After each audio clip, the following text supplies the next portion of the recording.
They're going to change your country. It's going to be more like Venezuela and less like America. This idea is going to be paid for by taxing the rich is a bunch of BS. If you took the entire wealth of the 1%, including their cars and their dogs, it's less than half we need to deal with the entitlement problems we already have. And you're growing exponentially the size of government. More government to pay for. Eventually, interest rates are going to have to go up. You're putting in motion, I think, the demise of America as we know it.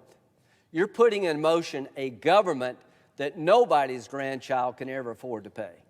You're putting in motion the destruction of energy independence. You've declared war on the fossil fuel industry in this country. And you've not done a damn thing about China, India, Russia, or Iran.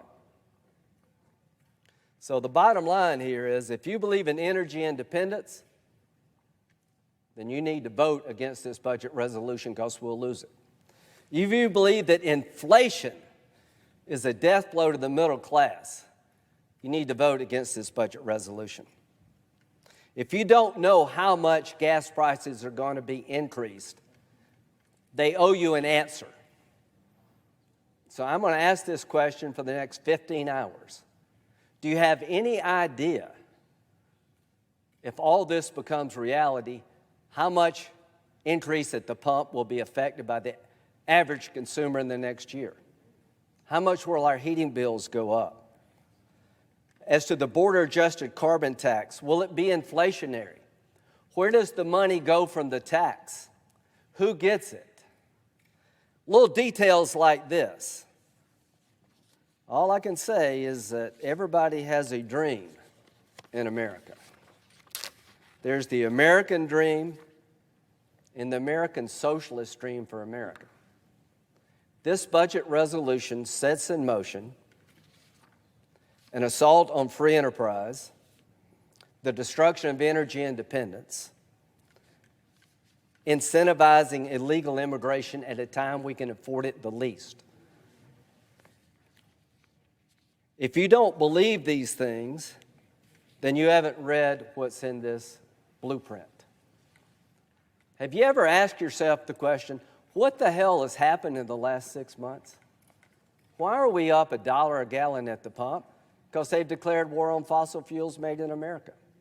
Why do we have a 262% increase in illegal immigration? Because they changed all the policies that work at the border.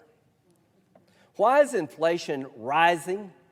Because the fiscal policies of the Biden administration and our friends on the left are driving up prices.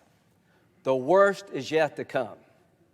If this budget resolution becomes a reality, God help the American middle class. We'll be less energy dependent. Our money will go not nearly as far. You're going to have to dramatically raise taxes if you intend to pay for this monstrosity. And some Democrats have said it's got to be paid for. There's no way in hell to pay for this bill unless you fundamentally raise taxes across the board. At a time we're struggling to get back on our feet. So this is why we have elections. In 2022, this idea will be on the ballot. And my goal and my Republican colleagues is to fight like hell to stop the increase at the pump, stop an increase of your heating bills, and to stop an invasion of our country by illegal immigrants, all driven by bad policy choices. But everything they've done in the last 6 months pales in comparison to what they're going to do for this country if this budget resolution ever becomes a reality. So yes, sir, we're going to have one hell of a fight. I don't know how long we're going to be here, but as long as it takes. America is worth fighting for. And America, as we know her, is at risk.